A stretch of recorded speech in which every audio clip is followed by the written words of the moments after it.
Estava eu vivendo a minha vida bem saudável, fazendo atividades, me alimentando, achando que estava tudo bem, mas não estava não. Todos os anos eu faço meus exames periódicos, meus exames de rotina. Só que um detalhe também muito importante que eu não posso esquecer de falar é que em 2024, né, a gente já está em 2026, né, está bem no início de 2026, mas em 2024 eu não fiz os meus exames. Eu pulei o ano 2024 e vim fazer no ano passado, né, no finalzinho do ano passado, que foi em 2025. Eu fiz os meus exames em setembro de 2025, né? Fui fazer a visita periódica à minha ginecologista e ao meu endócrino, porque eu sempre sou acompanhada pelos dois.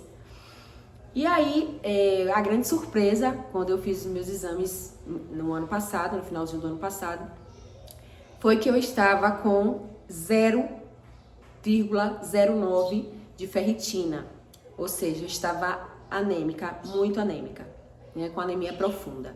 E aí primeiro eu passei na minha ginecologista, ela fez os exames, né, a transvaginal, a preventivo, e quando ela viu os meus exames, que ela viu o ferro baixo, e aí ela já foi fazer o exame, né, ali o exame mais invasivo, a transvaginal, ela já foi ali procurando algum motivo que viesse ali da parte dela, que é a parte ginecológica. Então ali ela procurou um mioma, né, para ver se tinha algum problema de um sangue, ali perdendo um sangue por conta de algum mioma, e ela não encontrou, mas ela encontrou uma má formação dentro do meu útero chamada de anominiose. E ali foi constatado já no exame que a minha perda de sangue, né, aquela minha anemia que estava apresentando naquele exame, possivelmente viria disso. E aí nós começamos o processo de um tratamento muito intensivo para esse problema do ferro. Ela me perguntou o que é que eu sentia e o que interessante que eu não sentia nada muito grave. Eu não sentia sintomas de uma anemia profunda. Não sei porquê, né? A gente ainda está investigando algumas coisas, mas ela me perguntou se eu fazia atividade física. Eu disse a ela que estava fazendo atividade normalmente, mas é claro, não tinha à disposição. Mas como isso foi uma coisa que aconteceu de forma muito lenta e gradual, então eu não sentia, porque a minha rotina ela é muito, né? A minha rotina ela é muito intensa. Então eu trabalho dentro de casa, eu tomo conta da minha casa, então eu tomo conta das minhas duas filhas, tenho uma empresa, tenho marido, tenho a minha vida, tenho minhas amigas. Então a minha rotina é muito agitada. Então eu sentia cansaço de fato. Então achei ali até que poderia ser uma B12, uma D que estava baixa, mas nunca jamais uma anemia. Ela perguntou como é que eu estava em pé, porque ela disse que ferro zero, ela disse que é muito abaixo do esperado de uma anemia, né? E aí eu fui, já tinha marcado na mesma semana o endócrino, e aí eu fui para o Dr. Danilo e não falei nada da minha consulta com a minha ginecologista. Deixei ele, né, ver na visão ali dele pura o que é que ele via ali naquele exame.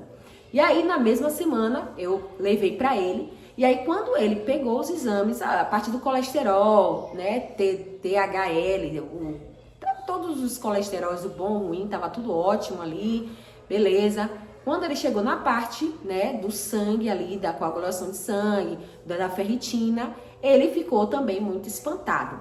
Ele repetiu o que a médica já tinha dito a mim: eu não sei como você está em pé. Se você demorasse, você ia ter que receber bolsas de sangue, porque a quantidade de sangue que você está no seu corpo está muito pouca. E aí eu nem falei, né, em relação ao que a médica viu no meu útero quando ela fez o exame. A minha menstruação, ela estava muito forte. Isso eu já tinha notado que ela estava forte. E eu cheguei com essa queixa também para ela. E aí ela disse que essa anominiose, essa má formação dentro do útero, porque eu não sei, você acha que eu conhecia, pelo menos eu conhecia mais, a endometriose, que são ali nódulos fora do útero que também podem ir para outros lugares. Mas no meu caso, não é fora do útero, é dentro do útero. E aí ela disse que tem esse nome de anominiose. Por isso a gente suspendeu, né? Ela suspendeu ali a menstruação de forma muito brusca. Ela me deu um medicamento caso gotejasse. Ela mandou eu procurar logo um anticoncepcional para tomar, porque eu não tomava anticoncepcional, eu tinha outros métodos, e então eu menstruava regularmente ali todo mês.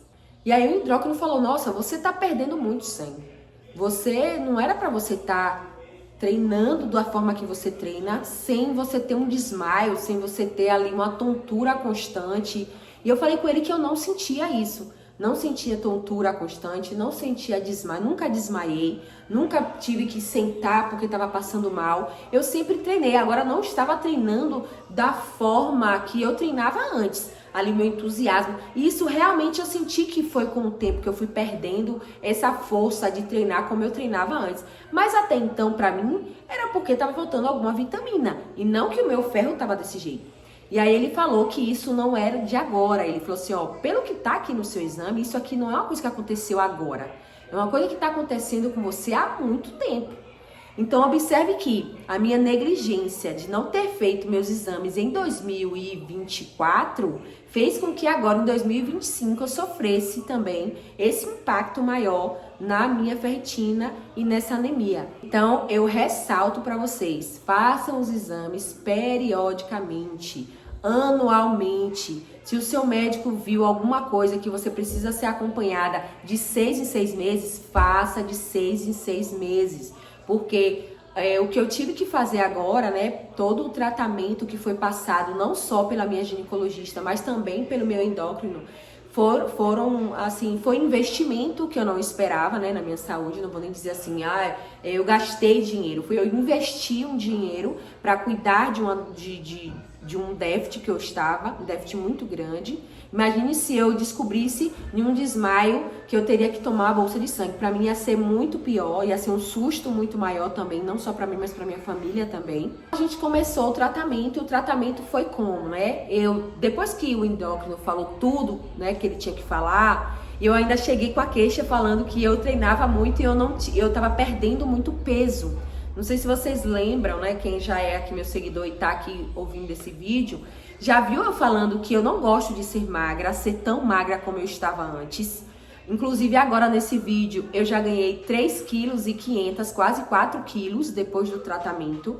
Eu já tô chegando, nesse vídeo eu tô chegando já no final do meu tratamento, de 45 dias de tratamento. Ontem eu tomei a minha última ampola de ferro na veia. Para vocês terem uma ideia do meu déficit de ferro, de ferritina, é comum você tomar aqueles ferros, né, injetáveis. É comum quando você tá com anemia. Só que o que aconteceu comigo? Como o meu déficit estava muito grande, o meu não era diluído em soro. O meu era direto da ampola, né? Eu tomei Noripurum, não sei se vocês já ouviram falar nesse medicamento, desse ferro. As ampolas que inclusive tem que ficar dentro da geladeira, é todo um processo para você armazenar. E quando você vai tomar, você tem que levar também dentro de uma caixinha de isopor para ele não perder a temperatura. E aí a primeira vez que eu tomei, eu fui no posto tomar, porque você não pode tomar em casa a primeira vez que você toma, porque você pode ter reações ao medicamento. Então você tem que estar num posto com um médico, porque se você tiver uma reação, ali já tem um médico para fazer todo o aparato. E aí, quando eu fui no posto para tomar a primeira aplicação, porque foram 5 aplicações que eu tive que tomar, uma vez por semana, não pode ser menos de 8 dias, você tem que tomar de 8 em 8, porque é muito forte o medicamento. Então, primeira vez eu fui no posto, e o posto, eles estão acostumados a pegar a receita que você tem que levar, né? E lá já está escrito a quantidade de soro que você vai diluir. Só que no meu caso, o meu endócrino, ele não passou para ser diluído, porque eu tinha que tomar ele puro, por conta do déficit que estava muito grande. Só que elas não leram, né? Sabe como é posto, né? Às vezes as pessoas não têm, muita gente para atender, não tem tanta atenção, e aí foi diluído. O meu primeiro ferro foi diluído. Como eu não sabia nada disso, gente, eu tinha conhecimento. Eu vim ter conhecimento de todos esses problemas, de todo esse processo agora, porque eu vim passar por isso. Mas quando eu tomei diluído, eu não sabia que não era para diluir. Eu estava ali em um posto, então eu confiei no trabalho das meninas que estavam lá.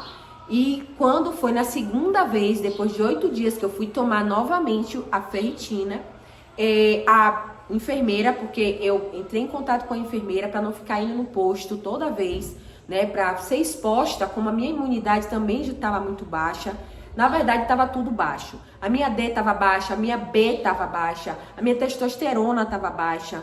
Então, uma série de coisas contribuiu para que eu perdesse muito peso. Não sei se vocês perceberam, só depois eu vim perceber também as minhas fotos, os meus vídeos com cara de anêmica, gente. Eu tava com cara de anêmica, eu não percebia.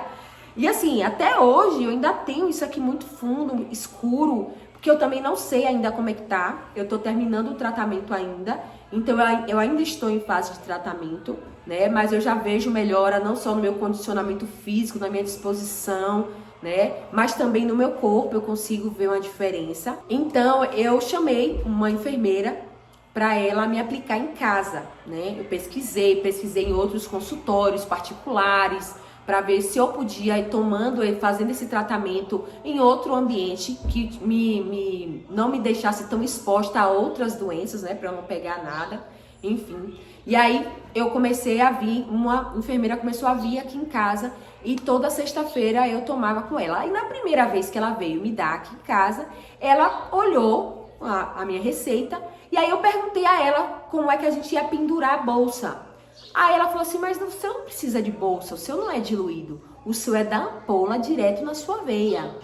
E aí eu falei assim, nossa, lá no posto eu não tomei assim. Aí ela falou assim, tá errado, então primeiro você já não tomou da forma certa.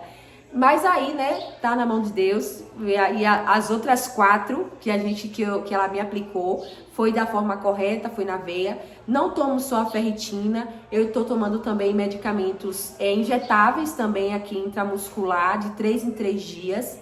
São vitaminas, porque eu não tava com vitamina nenhuma no meu corpo, então eu tô tomando vitamina injetável de 3 em 3 dias, gente. E dói, viu? Essa dói, tipo bezetacil, porque é oleosa. Então, quando eu tô recuperando de um lado, aí veio outro, tem que dar do outro. E não só esses injetáveis, mas eu também tô tomando testosterona manipulado. Tive que fazer um medicamento manipulado. Esse medicamento que vai me ajudar na testosterona, ele cai o cabelo. Então, meu cabelo, ele já tá ficando bem ralinho, porque ele tá caindo bastante. E aí eu tive que tomar, ó, toda vez que puxa, vem, ó. Toda vez que eu puxo, vem. E aí, eu tô tendo que tomar um medicamento pro cabelo não cair tanto, né? Lá no manipulado, as meninas foram bem, né? Bem, assim, profissionais. Ela falou assim, olha, esse medicamento que você tá tomando, ele é forte, ele vai te ajudar na testosterona, mas ele também vai cair o cabelo, vai enfraquecer suas unhas. E aí, ela me indicaram umas ampolas que é mais tranquilo, é só mesmo pro cabelo e unha. Até quem não tá fazendo esse tratamento pode tomar, mas ela disse que ajudava muito para não ter tanta queda do cabelo. E aí eu comprei também, e aí tô tomando a vitamina D, a D é só uma vez na semana, que eu acho que é muito forte, né, não sei, mas é uma vez só, engolindo mesmo, comprimido. Tô tomando a B todo dia, né, todo dia sublingual, tem que tomar. Então é isso, né? Eu tô abrindo aqui essa parte da minha vida pra vocês. Todo mundo que eu comentei sobre isso, minhas amigas, a minha família, né? Eu senti que quando eu contava isso, as pessoas, elas ficavam mais alertas. Não, elas não ficavam assustadas, mas elas ficavam em alerta. Elas falavam, nossa, eu preciso fazer meus exames. Não, eu não fiz meus exames esse ano. Nossa, eu não fiz ainda, vou marcar. Então eu pensei, já que essa minha experiência tá fazendo com que as pessoas ao meu redor, elas tenham, né, esse pensamento, tá despertando isso nas pessoas, eu quero que as minhas seguidoras, que as minhas clientes, que as pessoas que me acompanham também de forma online, também tenham esse estalo, né? Também recebam esse meu depoimento como uma forma de alerta. Então, vocês sabem, lá no meu Instagram, eu sempre estou mostrando, o meu Instagram é @ateliezebra, que é o Instagram da minha loja, mas eu sempre estou mostrando meu dia a dia na academia, fazendo step, fazendo musculação diariamente, me esforçando para beber a quantidade de água, né, por dia, meus 2 litros de água. Eu tô sempre mostrando a minha alimentação, só que o meu problema não foi de alimentação, né, errada. Não veio disso, veio de algo que, né, a questão da menstruação, que eu tava ali por dentro, tava acontecendo lentamente e eu não estava percebendo. O meu corpo já estava sentindo, as minhas taxas já estavam todas alteradas, mas eu não estava sentindo. Só através do exame foi que a gente veio saber da gravidade e de quanto estava ali me prejudicando cada dia mais, né, a questão desse sangramento que eu tava. Se você já passou por algo parecido, ou se você vai fazer seus exames, ou se você tem alguma dúvida até desse tratamento, ou do que estava acontecendo comigo, porque depois que eu vim saber do problema, é que eu vim começar a refletir com o que eu tava sentindo, né? Poxa, eu tava realmente me sentindo cansada, mas eu achava que era normal, porque minha rotina era muito pesada. Eu tava, às vezes, me sentindo sem fome. Eu não tinha muita fome. Gente, eu tô comendo agora horrores, vocês não tem noção. Eu tô comendo, tô me alimentando de uma forma tão, assim, prazerosa. E eu não tinha mais esse prazer de comer, não tava com esse prazer, assim, que eu tenho hoje, né, de comer. E eu tinha esse prazer de comer, mas eu tava aos poucos já sem fome, né? E dá isso também. Então, o que você tiver de dúvida, coloca aqui nos comentários desse vídeo. Se você quiser mais vídeos sobre relatos, eu vou trazer também aqui, né? A gente, depois de 15 dias, eu vou fazer o exame novamente para saber como é que tá, para mostrar para o médico, para saber se a gente vai continuar com o tratamento ou se a taxa já aumentou, já tá tudo bem, ou se não. Eu vou trazer esse vídeo para vocês também. Mas eu quero saber a opinião de vocês, o que é que vocês acharam. Deixe aqui uma mensagem para mim também de força, porque foi um momento assim muito desafiador para mim, né? Saber que eu tava com isso foi algo que mexeu muito comigo também, porque até então você acha que você tá seguindo, tá tudo bem, e de repente você se vê numa situação de falarem até de bolsa de sangue. Então digam se vocês querem mais relatos, né? Outras coisas aconteceram também e sempre tá acontecendo nas nossas vidas. Eu posso trazer aqui pro canal para encorajar vocês, para dividir também isso com vocês, né? De forma também aqui muito leve, não só trazendo o problema, mas trazendo a solução. Eu tive um problema, mas vocês viram que foi, né? Está sendo solucionado. E quero saber a opinião de vocês, quero ouvir a mensagem de vocês, a mensagem de força aí também, né? Para que dê tudo certo, para que agora em diante esteja tudo bem com a minha saúde. E eu espero vocês no próximo vídeo. Não se esqueçam de se inscrever no canal e ativar ali o sininho para quando eu colocar mais vídeos aqui, vocês receberem a notificação. Tchau!